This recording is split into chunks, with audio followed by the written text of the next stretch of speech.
शाळेचे नाव जिल्हा परिषद प्राथमिक शाळा पोटापूर ना वाकायचे ना झुकायचे अन्यायावर परतून वार करायचे सन्मानाने जगायचे आणि सन्मानाने मरायचे अशी शिकवण देणाऱ्या राजमाता जिजाऊ त्यांचे आज जयंती 12 जानेवारी 1598 रोजी बुलढाणा जिल्ह्यातील सिंदखेड राजा येथे जिजाबाईचा जन्म झाला.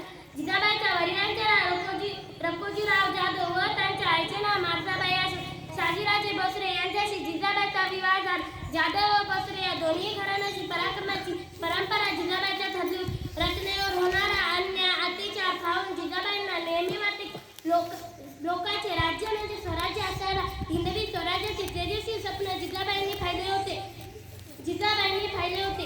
त्यांनी पुत्र शुभाला लहानपणापासून शौर्याच्या पराक्रमाच्या कथा सांगून घडविले. जिजाऊच्या प्रेरणेतून शिवरायाने अनेक रद्दा जिंकले व महाराष्ट्राच्या मातीत स्वराज्याचे भगवे निशाण उभारले. जिजाऊंनी दिलेल्या संस्कार व शिक्षणामध्ये शिवराय स्वतःचा विचार न करता इतरांचा करण्यासाठी धर्मरक्षणासाठी लढले. अंगणातील तुरस गोठ्यातील गाय घरातील माय यांच्यावर कोणीही वाटली नजर टाकली तर गाय केली जाणार नाही. जिजाऊ या शूर चालाक्य व युक्तीमध्ये कुशल शुभांना त्यांनी युक्तीचे शिक्षण दिले होते.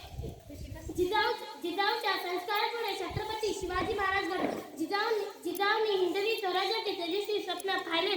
छत्रपती शिवाजी महाराज यांना पूर्ण केले.